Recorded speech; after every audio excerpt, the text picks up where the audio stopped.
Hello, everyone, and welcome to episode 125 of the Stomp the Bus show. I am your host, Mark Harris, back after a little, over 2 weeks hiatus. Just kind of had my mind elsewhere on other stuff, and just checking in, checking in. A lot of random football topics to touch on. A basketball roster churn still happened in the meantime of when I last recorded, which is wild. So I'll touch on that at the end. But going to start with some ASU baseball. The regular season is almost over. They have 3 games left with the weekend series to Oklahoma State coming up. So I'll start there. Before I dive into it, please like and subscribe, rate and review on your podcast platform of choice, and remember to follow the College Huddle Podcast Network. A lot of good stuff being done by them. So ASU baseball, I've had a pretty skeptical viewpoint of them for the most part of this year. And not all of those concerns have gone away, but I think it's pretty clear with only one series remaining, and I'm going to start sharing here. With only one series remaining, that being against a bad Oklahoma State team, ASU at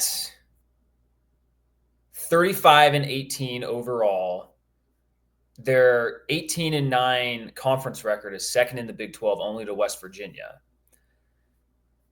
They've more or less rounded into form as the season has gone along. So I think when I last recorded, they were playing Long Beach State. Just dominate the Dirtbags, by the way, just a fantastic name. I love that Long Beach State's called the Dirtbags because I think that only applies to their baseball team. Anyway, dominate them 11-1, 17-6. You lose an annoying game in game 1 at Baylor, but you win the series, right? You win the series. Then same kind of thing happens last weekend against Houston in ASU's final home series. You lose a dumb game on Friday night. Then you kick their ass in games 2 and 3, scoring 13 runs in each game. And then, you struggle with GCU for a bit, have a 10-run 7th inning to run rule them. And so all of it adds up. You're 35-18. So that's ASU's. Oh, yeah. So this is the baseball standing. So I don't think you're the second best team in the Big 12, but in Big 12 games, you are the second best team. And again, you're facing Oklahoma State, who is a 500 baseball team. You dropped a game to Houston and Baylor, who are both worse than Oklahoma State. I think a sweep is possible, right? And if you get a sweep, if you get a sweep or if you win 2 of 3, you're either at 38-18 or 37-19, then you're in pretty good shape to not have to worry about making the NCAA tournament as you enter into the Big 12 tournament. And the Big 12 tournament is so it goes from Tuesday, May 20th to Saturday, May 24th at the Rangers Stadium in Arlington, Texas. You have a chance to win that whole thing. And I think playing in a hitter's ballpark like that will be fantastic for this team. Because one thing that has emerged, and it's a big reason why ASU is the second in the standings of the Big 12, is that its offense, or its lineup rather, has been absolutely outstanding. And it's something that you can grasp hold of as a reason to for hope of ASU not just making the NCAA tournament, but advancing in the NCAA tournament. And heck, you get like a few games of really hot offense, and all of a sudden you could make it back to Omaha. I don't think that's being too crazy. Now, I wouldn't predict that because their bullpen is still their bullpen, and I like their top two starters in Ben Jacobs and Jack Martinez, but it's not like it's not like you just put them on the mound and just not worry about anything else, right? Like they're not, aces per se, even though they have pretty good numbers, and Martinez is a winner when he's out there, but um, you can't just feel 100% certain with them. But the offense has been outstanding. I want to highlight Isaiah Jackson, outfielder. This dude quietly has the lead in home runs with 15. If Kien Vu hits one more, if Brandon Compton hits one more, then you could easily have 4, because Josiah Cromwell already has 12. You have 4 guys with double-digit home runs. Add in Kyle Walker and Matt King with 7, and Jacob Tobias all with 7 each. Contreras only had 6 before he got injured. There's just depth everywhere in this lineup, and just look at the OPS, right? Like King, Walker, Landon Hairston, Kien Vu, Isaiah Jackson. I'm not going to count Beckett, and then Cromwick is 968. All of these guys you have 5 guys above 1,000 OPS, and then you add in Cromwick, Jacob Tobias at 892, Brandon Compton 895, like some ridiculous slugging percentage numbers. 608 slugging for Kien Vu, 627 for Isaiah Jackson. On base, like this team is just pounding the ball. And so, all sorts of guys chipping in with a bunch of RBI. 62 for Jackson. More RBI than games played, right? Like that's a fantastic place to be. Matt King with 52. So, I'm not going to go through all the stats, but the main point is that ASU's lineup, was I not sharing it? Here we go. Here's ASU's lineup on the Sun Devil Athletics site. We're sharing the Big 12 standings. But their offense is reason to hope that they can make some noise in the NCAA tournament. So that's a good thing to see. I do want to so Baseball America has ASU as a 3 seed. That's where you're going to see ASU at this point, is as a 3 seed, which makes sense given how they've played this year. I can't really be too mad about that. So this is pretty cool from Baseball America. Has them as a 3 seed in UCLA's region. Now, earlier in the year, ASU split with UCLA in a 2-game series. So you're not going into that being like, oh my gosh, like how are we going to compete? Like, no, like you can beat UCLA. They're better than you, but you can beat them. So that's an interesting one. And I just like that if this LA regional comes to be, you have UCLA, UC Irvine, ASU, and then Nevada. Those top 3 are like college baseball staples. They're all regional, right? Like that would just be a really cool that would just be really cool for the program. And you would have, if you're a big ASU baseball fan, like that's a pretty easy trip to make. I imagine there are a ton of ASU baseball fans who live in Southern California already. So that would be a pretty awesome outcome. The other one I saw from D1 Baseball. Let's click on that. D1 Baseball. This is from 2 days ago.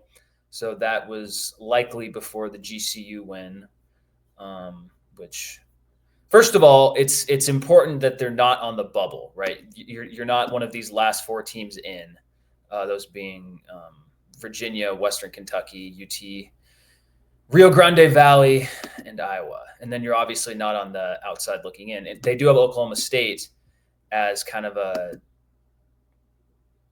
in the first 8 out.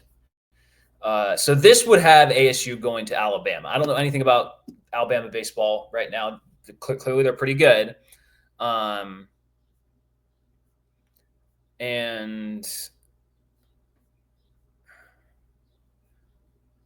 what am I looking for here? Oh, okay. They do have West Virginia, because West Virginia has been the best team in the Big 12, so they have them as leading it. Anyway, they have ASU as a 3 seed at Alabama with Southern Miss and Missouri State. That would be an interesting one too. I do think it's interesting that some teams like a Kansas is okay. Yeah, so they have a team like Kansas as a number 2 seed. Now Kansas does have a better record. Kansas and TCU both have better records than Arizona State at 35-16 for TCU, 39-14 for Kansas. ASU, I believe, um, beat both the Jayhawks and the Horned Frogs and so they have TCU as a 1 seed. This is D1 baseball, and they have Kansas as a 2 seed. So ASU becoming a 2 seed is not out of the realm of possibility. In fact, if they let's just say they sweep Oklahoma State and then win the Big 12 tournament, that could potentially even get them a 1 seed. And that would be incredible. I think that's probably out of the realm of possibility, but it's not completely out of question either. So yeah, at TCU, remember this is the strange series right here. Good Lord. I mean, it was 2 months ago, but they lose 2-3 and then score 26 runs in the next game. Then they put up 12 runs, barely hang on, win 12-11. They host Kansas, win 9-2, lose 3-7, win 7-6. So they won 4 of 6 games against the 2 teams in the Big 12 with the best overall records other than West Virginia, because they didn't play West Virginia. So West Virginia is clearly the best team in the Big 12. I mean, 40-10 record and 19-6 overall in the Big 12. Like, it's just pretty obvious that they're the best team in terms of record. But again, like in college baseball, you can win 2 out of 3 games, as ASU showed by beating Kansas and TCU earlier this year. And so that's the reason why ASU was above those 2 schools in the standings. So despite some of their bad non-conference losses, like I believe they lost to UNLV. No, they beat UNLV. I'm gonna look through this. Well, they lost to USC. They did lose to UNLV in March. They lost at Purdue, lost at Grand Canyon on the April 22nd. So they have some stinkers in the non-conference, but they've kind of fixed that as of late. And then the early season series against Minnesota. Anyway, things are looking good. Things are looking good for ASU baseball. And it's also interesting that they set, this is from Blake Neiman on Twitter. They set a Phoenix Municipal Stadium season attendance record with 119,956 fans in the spring. That is, that's one. I'm kind of surprised that the attendance record was broken this year. Granted, it's for Phoenix Municipal Stadium, so that's only goes back to like 2014 or 2015, I want to say. So that's, maybe been the worst decade-long stretch of ASU baseball. So in that sense, it makes sense. But they've had some teams, in the Tracy Smith era that were about of this level, So there's a part of me that's a little surprised that this is the year where the attendance record gets broken. I think some of it might be because of just the fallout of, not having Ray Anderson as part of the athletic department anymore. On the margins, that could attract some fans back who are like, I'm not supporting ASU until he leaves, which I don't want to go down this tangent again, but like, I just think that's such a self-defeating mindset from our fan base. But whatever, it's over now. It's in the past. So I'm not going to go down that road too much, but circling back to it, I do think that makes sense. As part of a reason why Phoenix Muni set the ASU baseball spring attendance record. So I do think it's interesting that Bloomquist mentioned, and I'm not going to play the audio, check out at Blake's _take2 on Twitter. This guy does a great job. there is a quote from Bloomquist in the press conference that he says, quote, they're working with, quote, the very basement of financial support on the NIL front. That is very noteworthy to me because, look, some of these fans have to be more open to NIL. There's just no other way around it. Nope, just me, not the whole. Okay.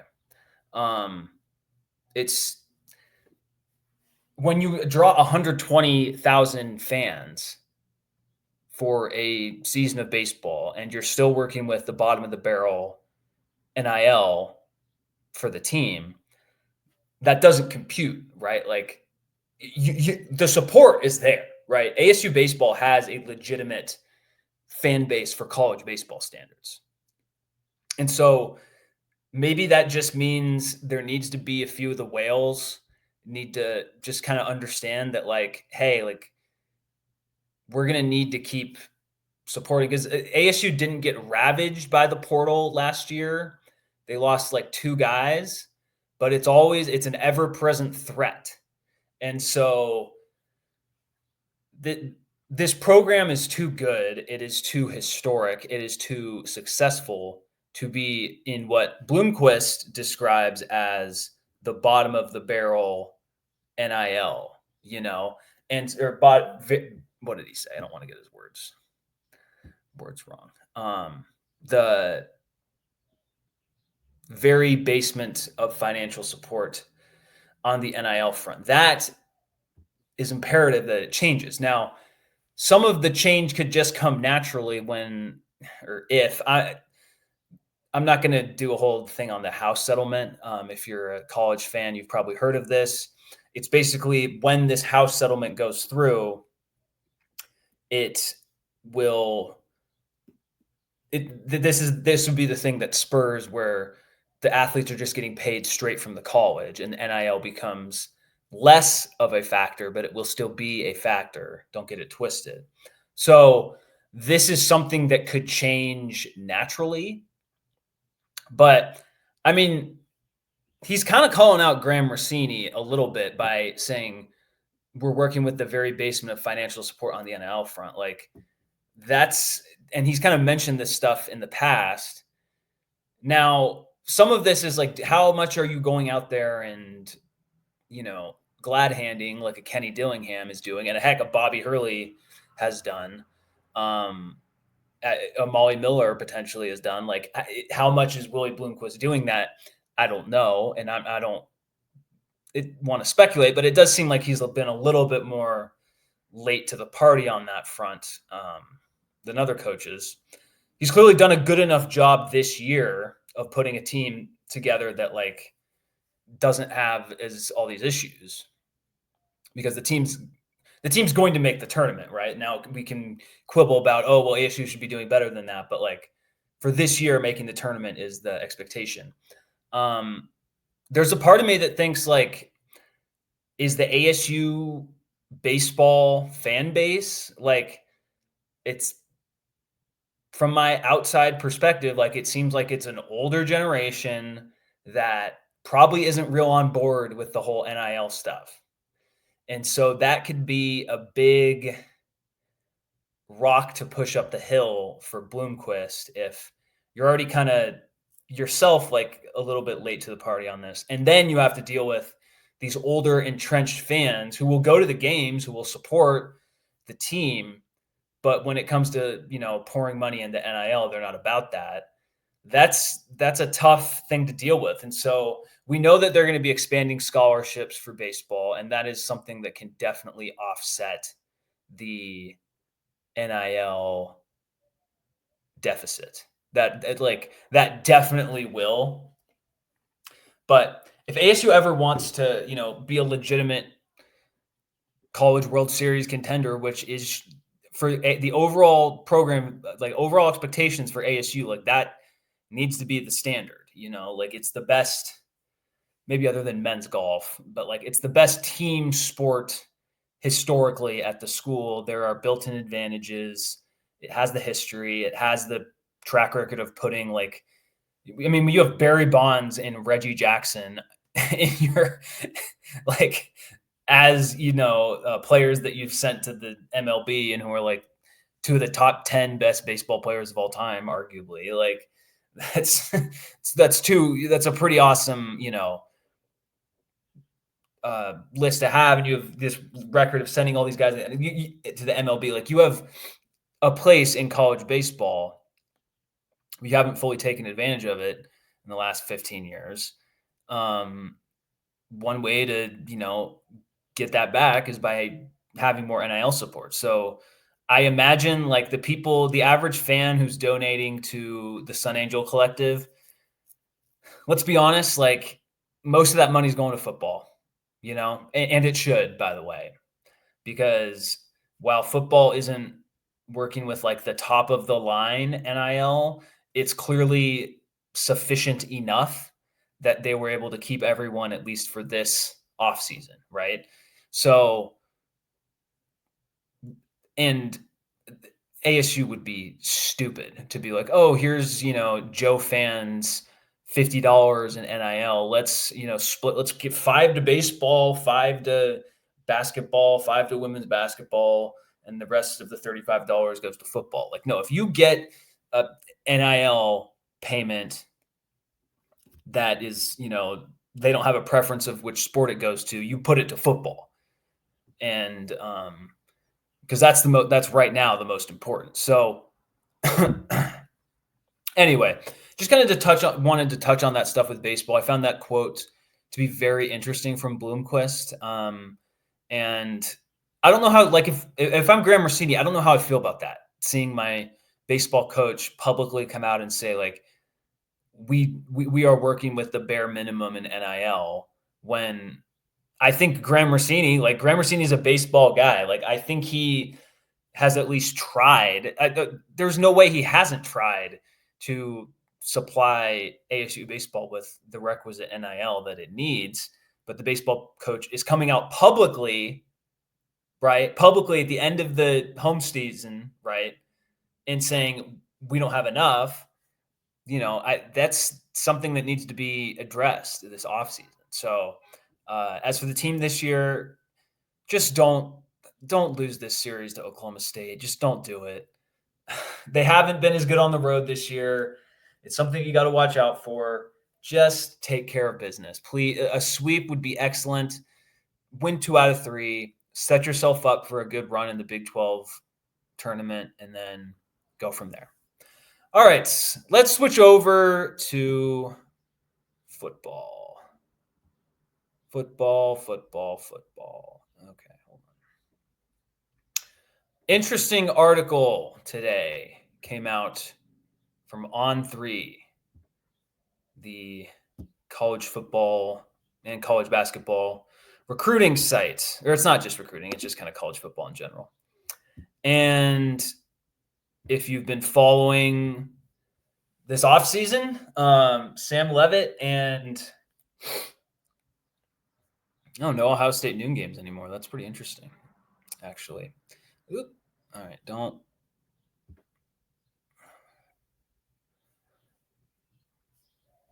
Chrome's not responding. Okay.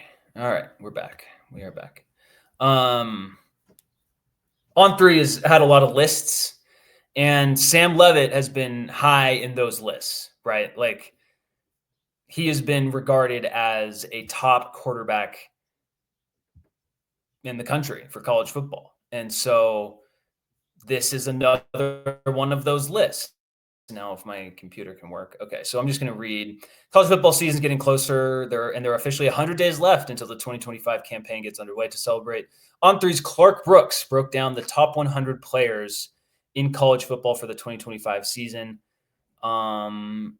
He began by providing an overview of what you can expect to see by position in terms of the breakdown. It's quite useful stuff. All right, I'm not going to read all of these quotes. Talented QBs. Last year, we only had 3 QBs in our top 25. Flash forward today, you'll see 7. Concisely, there are less offensive executives and more dudes with bankable next level traits, which is great for college football. And in all, there are 12 passers in the top 100, third most of any position. Interesting. So basically saying the overall quarterback level in college is better this year than it was last year. That seems about right when you just look at the NFL draft. We are big believers in last year's historic freshman class. Of our top 7 most impacted players, 5 are rising sophomores, which includes Levitt.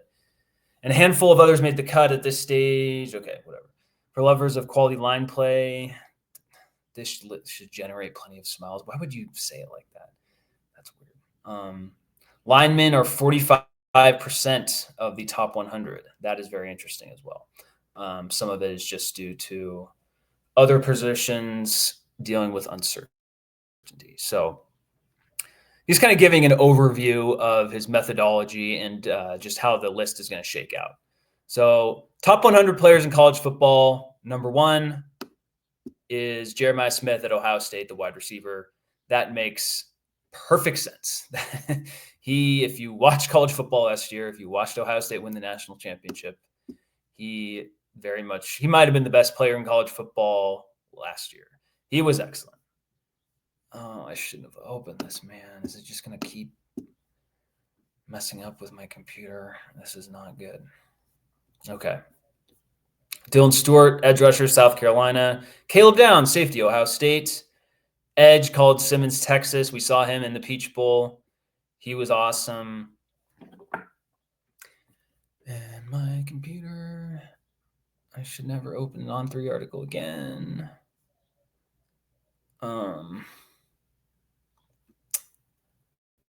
There we go. Sam Levitt at Arizona State, number 5. So I don't have room for the image.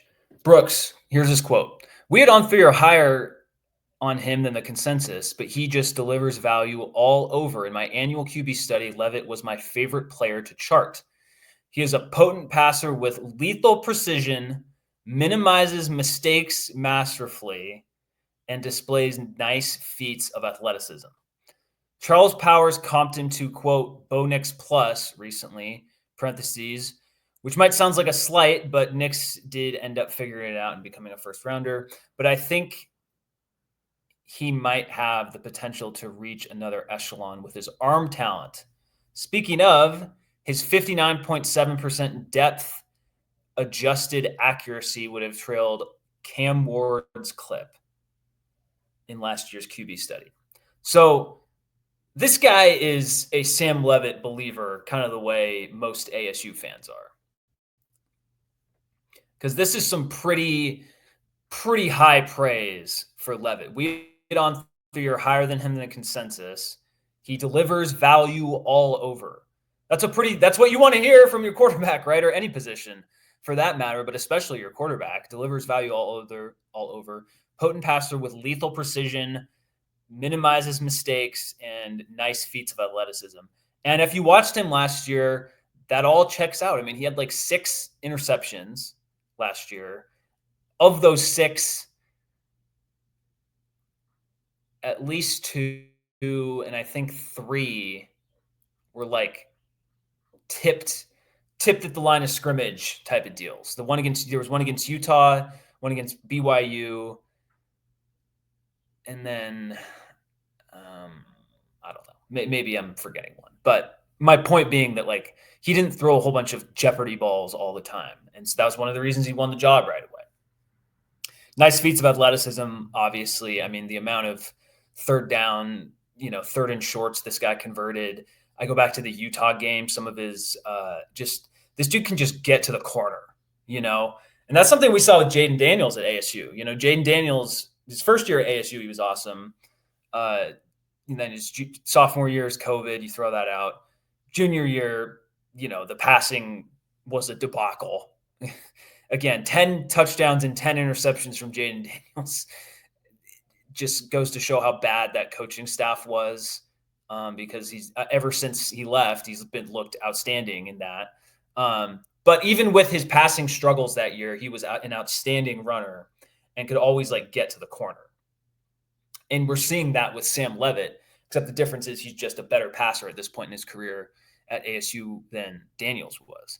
And so he's basically like the fact that in this metric of depth adjusted accuracy, so throwing downfield, the only player he was worse than in the country, according to On3, was Cam Ward, the number 1 draft pick, who was like 3 years older than, maybe 4 years older than Sam Levitt. I don't know. 3 or like a solid chunk of time older than Sam Levitt. And so this is what like I'm struggling to kind of contextualize the Sam Levitt hype because I mean when you read that it's like man like this dude is really good. Like I think we're in for a really good season from him. I'm going to try to scroll down to Tyson, Ryan Williams. Okay, I'm just not going to. They have Jordan Tyson coming in at number 19. Not going to read the write-up on that because the On3 site is just deciding to go haywire. But I just think it's such a good place to be when you have these two guys. You know, they're coming back. They both could have easily left for higher profile schools. I guarantee you they both turned down offers.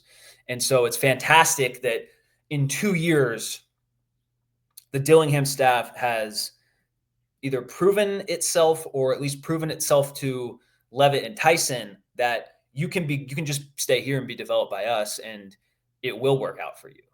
And, that second part of fully working out in terms of the NFL draft hasn't happened yet, but if they don't get injured and they don't completely like fall backward in their development, then they will at least be second round picks. Right.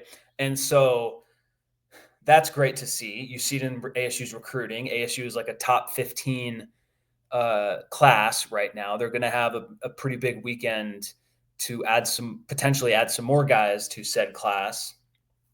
And they're kind of just picking up steam.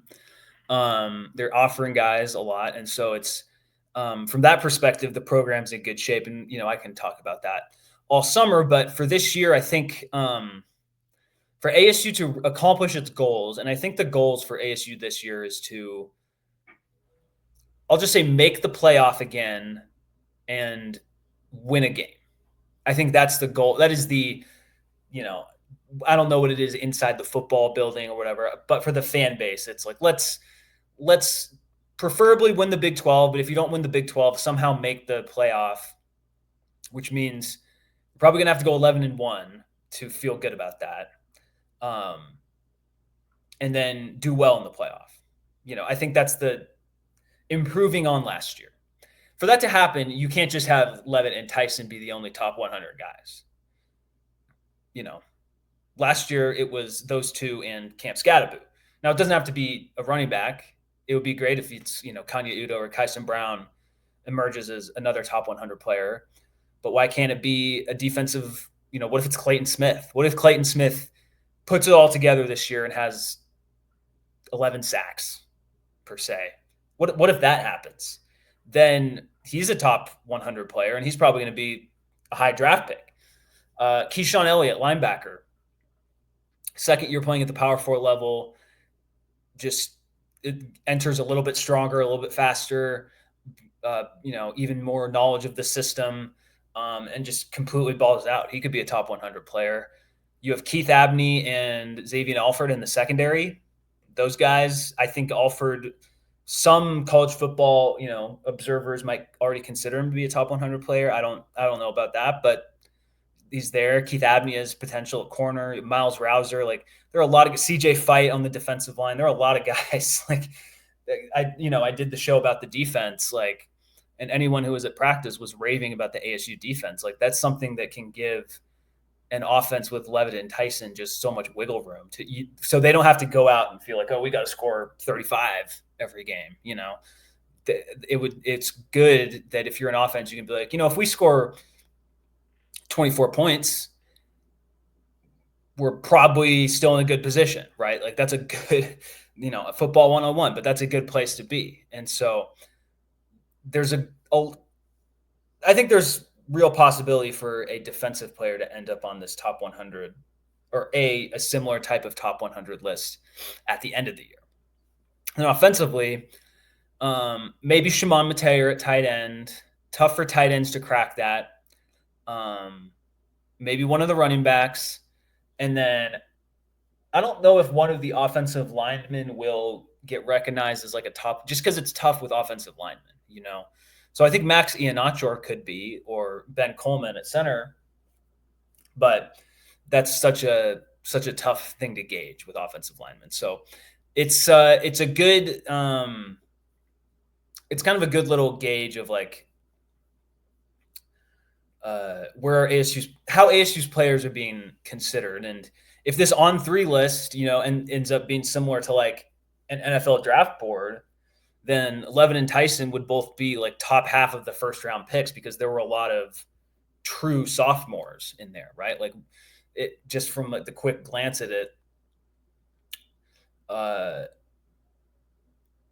Jeremiah Smith, Ryan Williams, the receiver at Alabama, those two are probably the only receivers in college where like people would argue are better than Tyson, and they're both true sophomores, so they can't enter the draft.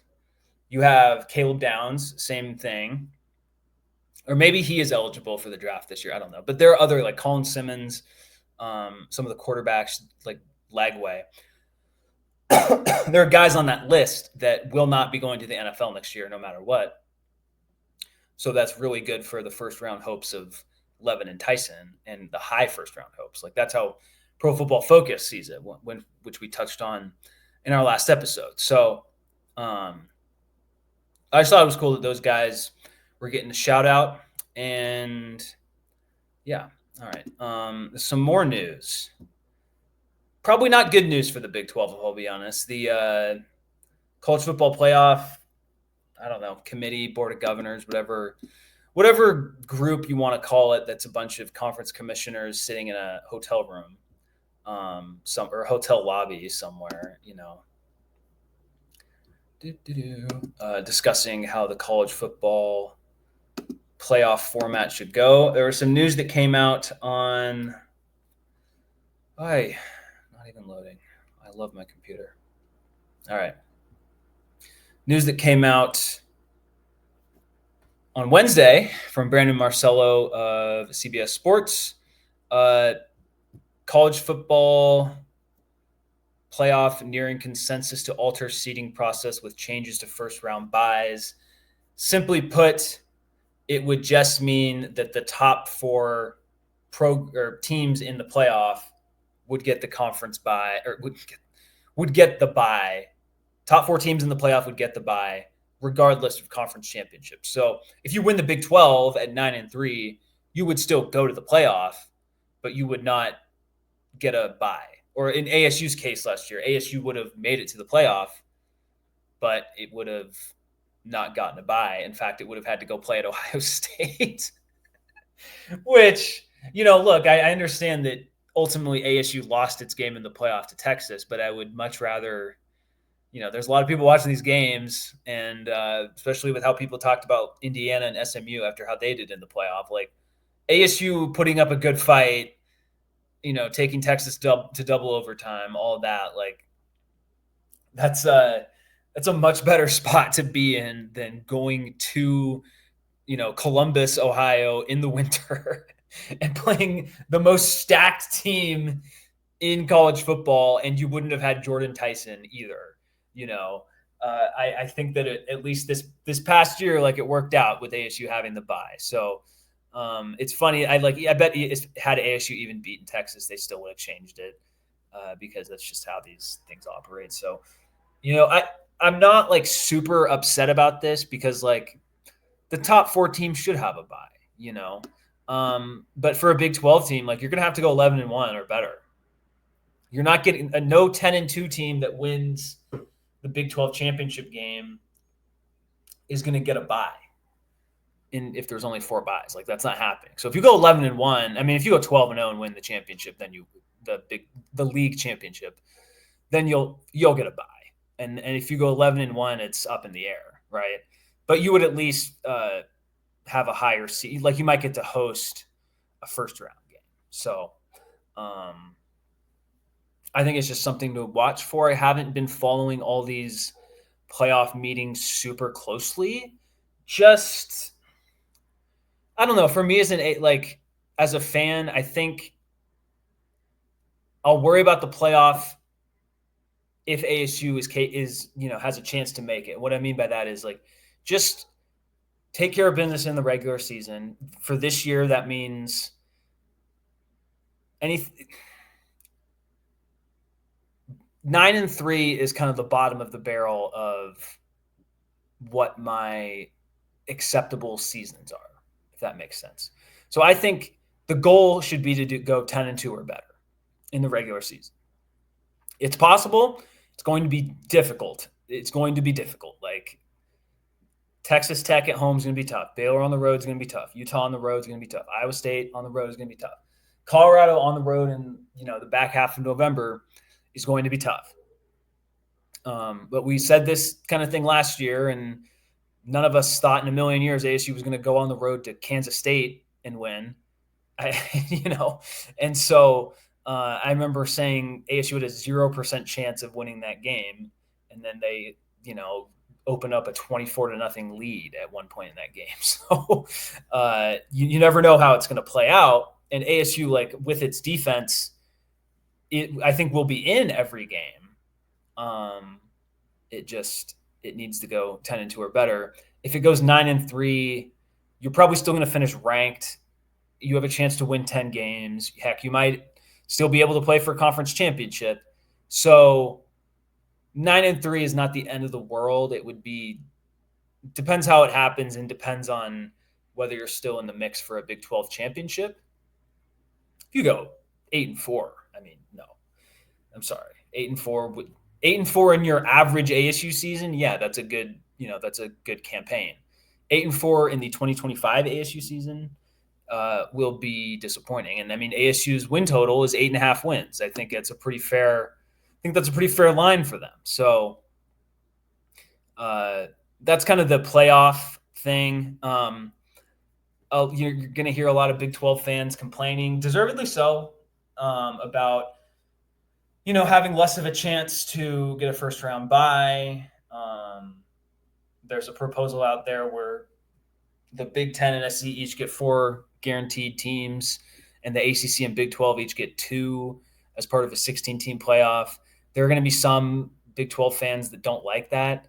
I think if you're the Big 12, you should not turn down an opportunity to get 2 guaranteed bids.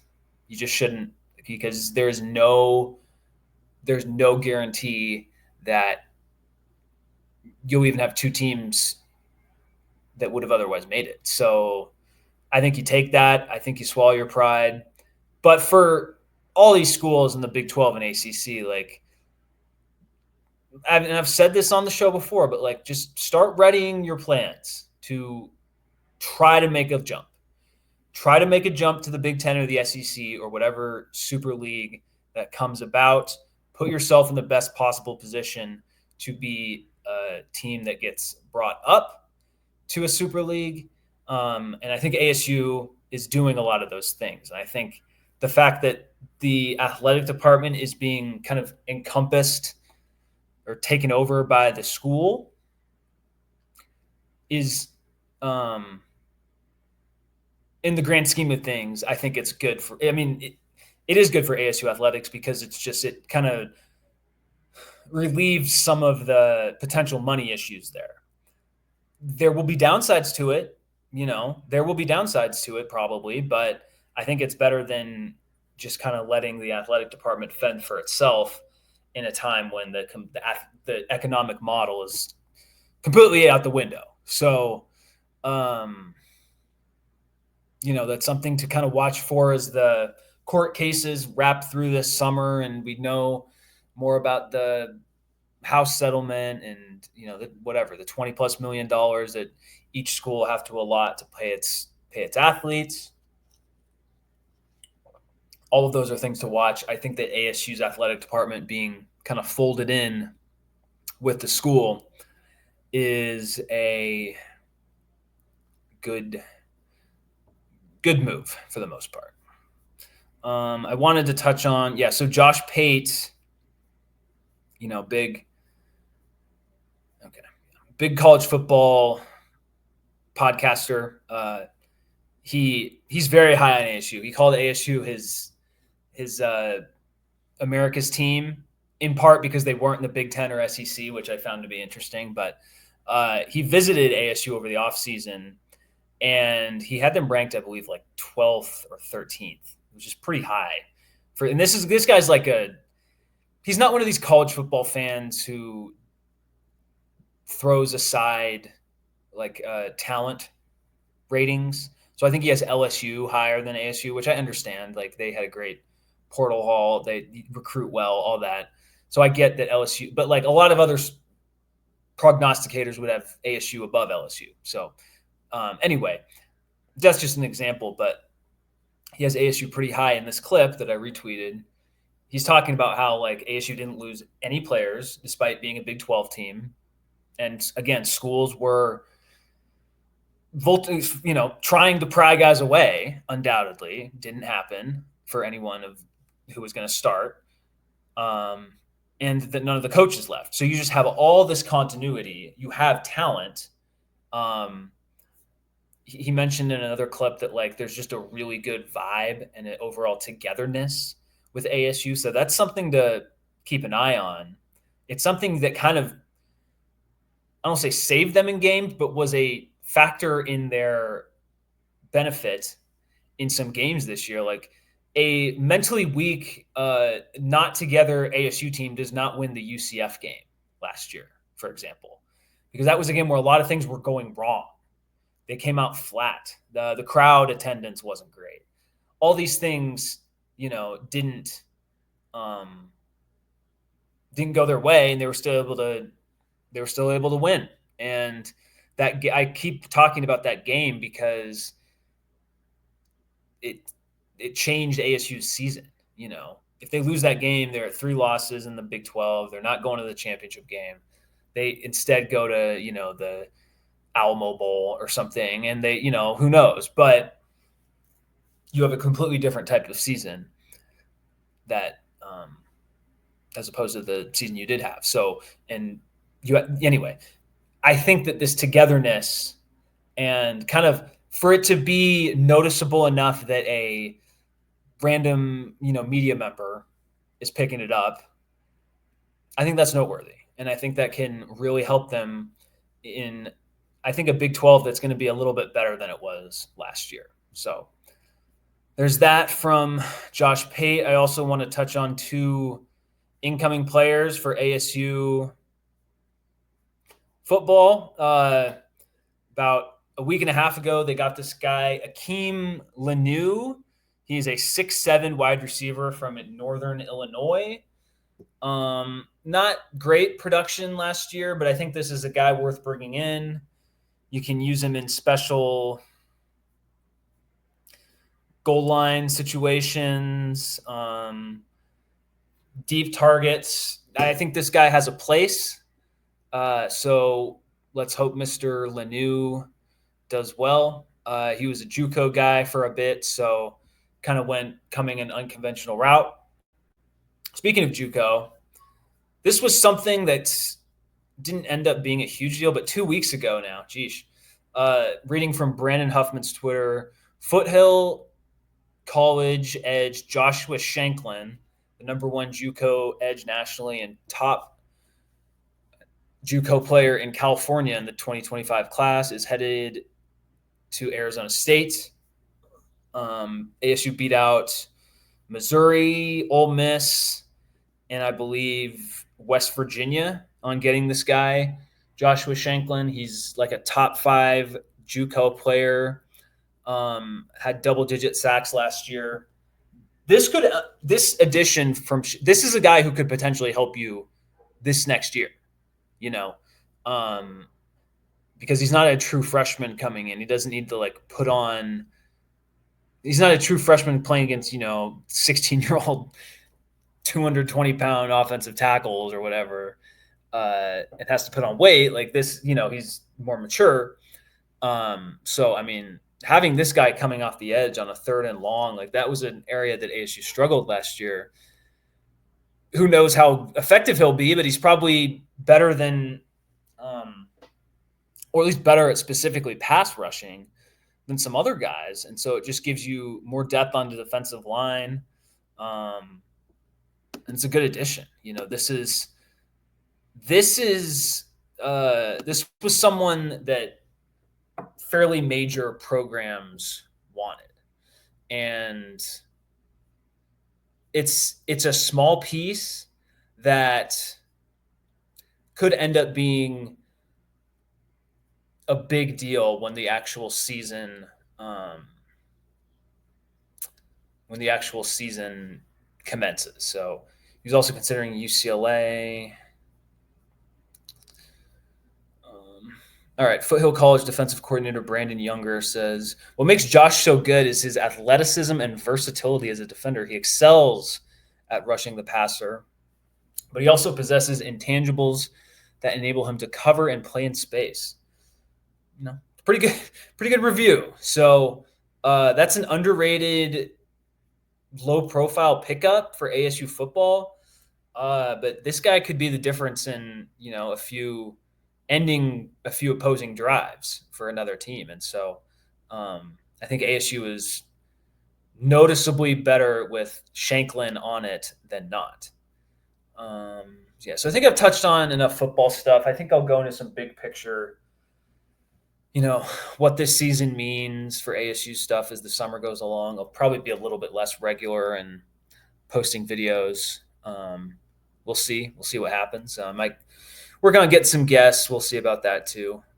So just wrapping up football, like on paper, it's in a good spot. We don't know. We do not have any idea of how things are actually going to play out on the field. But good spot, right? There's nothing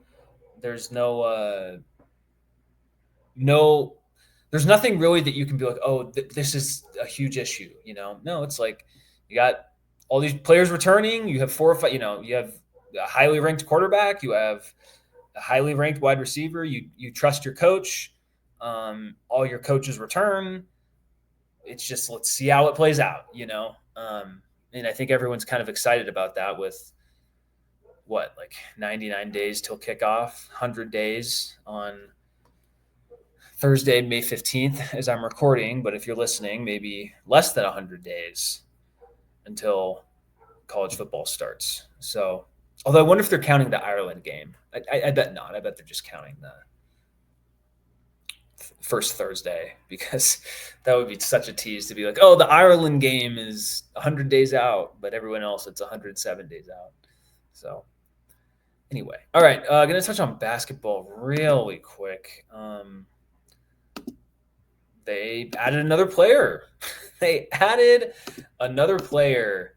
His name being Jake O'Neal. Yes, Jake O'Neal. For a second, I was like, oh, was it Jake Smith? No.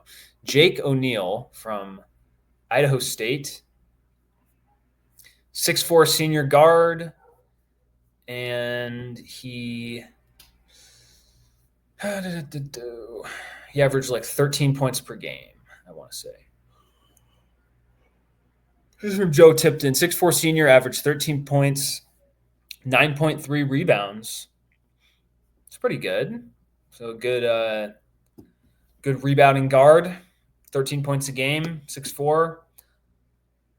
We'll see. I mean, again, considering how, unenthused I am about this ASU basketball team, it's good to get a guy like that who has some size, rebounding threat, and competent scorer at a guard. I'll take it. And then one of the last dominoes we were waiting to fall, Adam Miller. He kind of waited a bit to decide. But, yeah, May 2nd, for his last year, he committed to Gonzaga. I'm actually really happy for him. Like, Adam Miller stuck through some crappy years with ASU men's basketball. His NCAA waiver, whatever it was, got delayed his first season at ASU last year, and that was a huge pain for him, even worse. And so I like him going to Gonzaga and just playing playing for a really good program. He's going to, I can already envision how Mark Few is going to use him. Like, I think he'll play really well. And it's just, he's kind of had a weird college career. He's been at Illinois and LSU before ASU, and like none of those were like super great scenarios at the time. And so just going to closing it out at Gonzaga is a good spot for him. All right, that is it for today. Don't want to talk too much about ASU men's basketball. I think I've kind of shared my thoughts on that. For the off season, it's just I'm glad we got this guy Jake O'Neal, but it doesn't make it that much better. So that's that with men's basketball. Football, I'll continue to touch on in the off season. And baseball, baseball, softball, the golf programs, right? Men's golf just had a tournament. They're all doing well, and I think they can make some hay in the postseason. So let's hope for a good weekend from ASU baseball. Hopefully the bullpen doesn't hurt them that badly this weekend at Oklahoma State, and set themselves up for a good Big 12 tournament run. All right. Thank you for watching. Thank you for listening. Please like and subscribe on YouTube. Rate and review on your podcast platform of choice. And as always, go Sun Devils.